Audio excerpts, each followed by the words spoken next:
Déclaration numéro 020 de Générations et Peuples Solidaires GPS relative à la vie de la nation. À l'occasion de sa réunion ordinaire tenue le samedi 30 novembre 2024, le cadre restreint de Générations et Peuples Solidaires GPSA, comme à l'accoutumée, procédé à l'analyse de l'actualité sociopolitique internationale et nationale. Un intérêt particulier a été porté au point ci-après. De la suspension des déguerpissements et attribution de l'eau aux personnes déplacées. Le cadre restreint de GPS est réjoui de l'annonce par le gouvernement de sa décision de suspendre les déguerpissements et d'attribuer des lots aux précédents déguerpis. Si cette décision salutaire offre un répit aux compatriotes vivant dans ces quartiers d'attente, insalubres et dépourvus de tout assainissement, en dépit de la croissance économique à 2 chiffres qu'a enregistré notre pays pendant près de 15 ans, elle soulève plusieurs observations que le cadre restreint de GPS tient à partager. En effet, c'est sous la gouvernance du RHDP que les populations concernées ont vécu le plus grand stress par rapport à leurs conditions de vie, alors qu'elles attendaient des améliorations substantielles. Au début de son mandat, M. Alassane Ouattara, dans une annonce électoraliste, avait promis un toit à chacun à moins de coût, 5 millions de francs CFA payables sur 25 ans, avec des taux d'intérêt bonifiés par l'État sous le regard amusé du FMI. Aujourd'hui, 15 ans après, plutôt que des logements tant attendus, c'est leur déguerpissement qui est devenu la politique publique du gouvernement en matière de logement, avec en promesse l'attribution de l'eau. Il convient de rappeler qu'Abidjan a connu des déguerpissements sous les précédents régimes, mais ces derniers étaient empreints d'humanisme d'une part et de rationalité économique d'autre part. En effet, les quartiers de Pobwe 2, Nyangon Ayopougon et Biabou dans la commune d'Abobo ont été créés pour recaser les déguerpis de Pobwe, Trècheville-Arras et Washington dans le quartier du lycée technique de Cocody. Pour ces déguerpissements, les familles à reloger avaient été recensées et les lots leur avaient été attribués avant les déménagements. Certes, les populations ont toujours résisté par divers moyens dilatoires, mais les déguerpissements ont toujours eu lieu dans le respect du droit au logement pour les uns et de l'application de la loi pour les autres. Cependant, jamais des déguerpissements n'ont été aussi cavaliers et brutaux que ceux-ci, dignes de régimes d'une autre époque, alors même qu'une politique de libéralisme économique à visage humain leur avait été promise par M. Alassane Ouattara en 2010. Si GPS accueille favorablement la suspension des déguerpissements, il demeure dubitatif quant à la promesse d'attribution de 3 000 lots aux familles déguerpies, car l'adage souvent utilisé par le pouvoir actuel est que les promesses ne valent que pour ceux qui y croient. C'est pourquoi le mouvement demande que ces attributions soient réalisées en respectant le code de transparence dans la gestion des finances publiques en toute clarté et équité, tout en prenant les dispositions nécessaires pour éviter la reconstitution d'îlots de pauvreté au cœur de la cité. Cela nécessite une planification urbaine sérieuse, en prenant en compte que tout sans créer jeunesse à périphérie et donc en prévoyant des quartiers assainis et aménagés pour les compatriotes qui ne peuvent pas se loger dans les conditions actuelles du marché immobilier urbain. GPS recommande les mesures suivantes. Relogement temporaire. En attendant l'attribution des lots, le gouvernement doit prendre des mesures urgentes pour reloger les familles déguerpies, en collaboration avec le district d'Abidjan et les communes, afin d'éviter qu'elles ne soient laissées à l'abandon dans la cité comme des gens valjean errants. Des solutions temporaires de logement peuvent être mises en place dans des structures d'accueil provisoires, des logements sociaux ou des bâtiments inoccupés, afin de garantir un minimum de dignité et de sécurité à ces populations fragilisées. Prévention des impacts sociaux et économiques. Afin de limiter l'aggravation des difficultés déjà vécues par les populations déguerpies, il est crucial de mettre en place des mesures économiques et sociales immédiates pour soutenir les familles concernées. Cela inclut des aides financières d'urgence, des formations professionnelles pour les adultes, des initiatives pour favoriser l'accès à des emplois temporaires ou à des microcrédits afin de permettre à ces familles de reprendre progressivement une stabilité financière. Planification urbaine inclusive.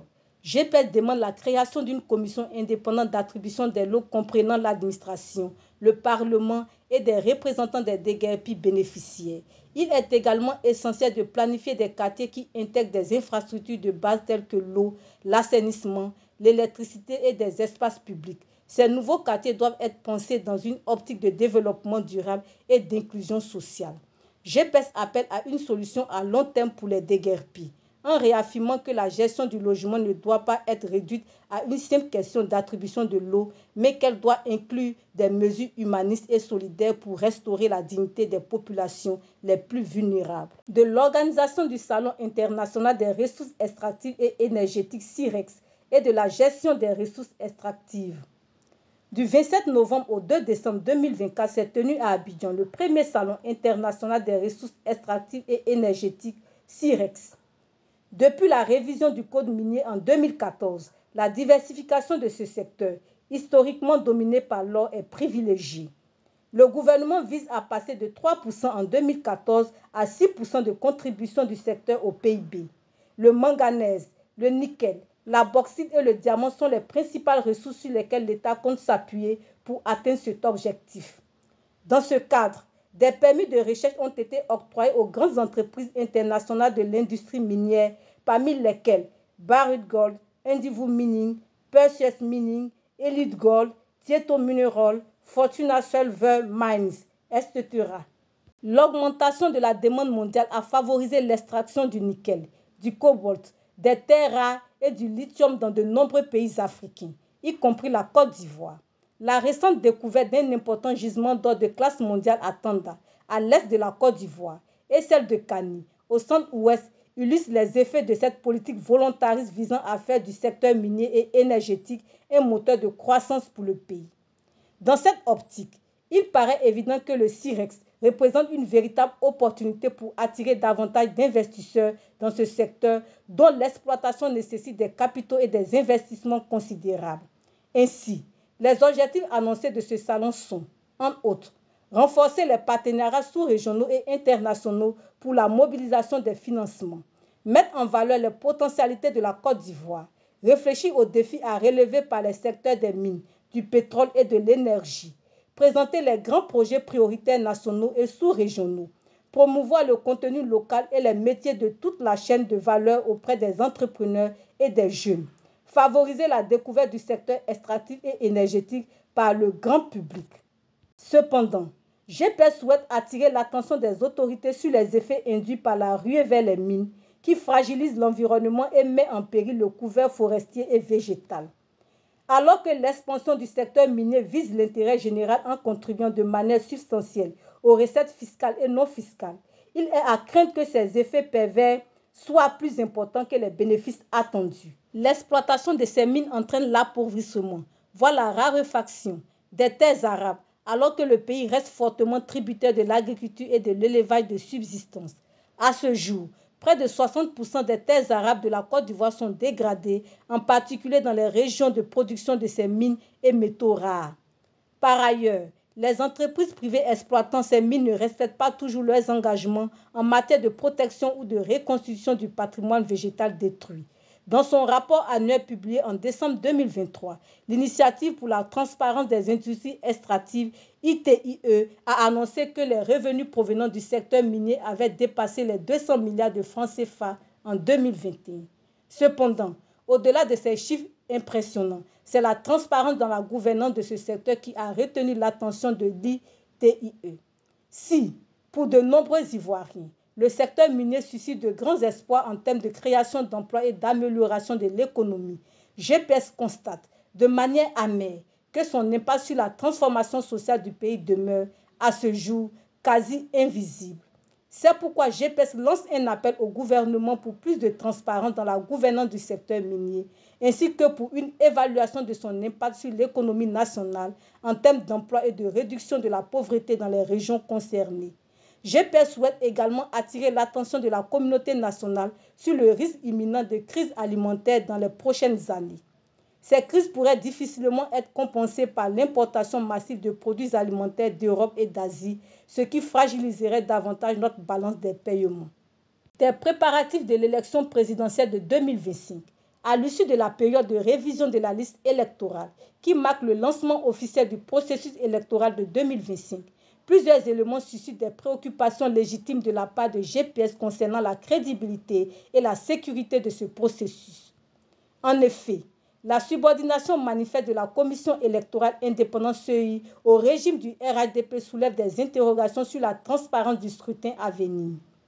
Il est évident que, dans le contexte actuel, toutes les décisions, orientations et instructions semblent provenir directement du parti au pouvoir, ce qui compromet inévitablement l'intégrité des étapes cruciales du processus électoral. À cela s'ajoute la dépendance financière de la CEI et sa soumission potentielle au décret présidentiel, élément qui jette un doute raisonnable sur l'indépendance de cet organe. Il est inquiétant de constater que le président de la CEI semble plus agir en tant que militant du RHDP qu'en tant que garant de la neutralité du processus électoral. De plus, le gouvernement, au lieu de favoriser un climat de dialogue inclusif, a rejeté l'idée d'une véritable concertation avec l'opposition pour élaborer un cadre électoral transparent et irréprochable.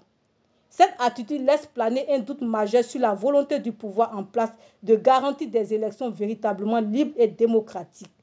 À cela s'ajoute la répression continue qui frappe les cadres de l'opposition, confirmant ainsi une volonté d'intimider et de museler toute forme de contestation. Au regard de ces éléments, il est raisonnable de douter de la sincérité du futur scrutin, d'autant plus que la révision bâclée de la liste électorale, loin de renforcer la confiance des citoyens, a alimenté des soupçons sur l'inclusivité et l'exactitude de celle-ci. Dans un tel contexte, il apparaît clairement que le processus électoral est en train d'être manipulé sous les yeux de la communauté nationale et internationale sans la garantie d'une véritable impartialité. C'est pourquoi, fidèle à son engagement en faveur de la paix et de la cohésion nationale, GPS réitère son appel à la mise en œuvre de réformes structurelles pour garantir des élections libres, inclusives et transparentes. L'histoire récente de notre pays nous a enseigné les graves conséquences de l'entêtement des régimes au pouvoir qui, en méprisant l'opposition, ont conduit à des crises et à des pertes humaines insensées. Aucun sacrifice, ni ego, ne doit désormais prévaloir sur la préservation de la paix et des vies humaines. La Côte d'Ivoire a trop souffert du refus de prendre en compte les observations et suggestions légitimes de l'opposition. Face à l'impasse qui se profile, GPS appelle à la suspension du processus électoral en cours, mené à marche forcée, jusqu'à ce que des conditions acceptables et transparentes soient réunies pour garantir une élection libre et juste. Dans cette perspective, GPS appelle à la présence d'observateurs internationaux indépendants pour superviser l'ensemble du processus électoral afin d'assurer la sécurité du vote et d'éviter toute tentative de manipulation des résultats. Les crises qui secouent nos voisins nous rappellent que nous ne pouvons nous permettre de prendre à la légère les fragiles acquis de paix en Côte d'Ivoire. Nous n'avons pas le droit d'exposer les Ivoiriens au danger de nouvelles violences, sous prétexte d'une élection entachée de doutes. Il est impératif que la volonté populaire soit respectée, dans un cadre d'équité et de transparence, pour préserver l'avenir du pays et les espoirs de ses citoyens. Pour finir, GPS réaffirme son engagement à défendre les intérêts des citoyens ivoiriens et exhorte le gouvernement à se montrer plus sensible à la souffrance du peuple. De même, GPS invite le régime au pouvoir à la raison et à la responsabilité afin de préserver la paix dans notre pays. En tout état de cause, GPS en appelle à la vigilance et à la mobilisation collective pour construire une nation unie et prospère. Fait le 3 décembre 2024, le cadre restreint de Générations et Peuples solidaires, GPS.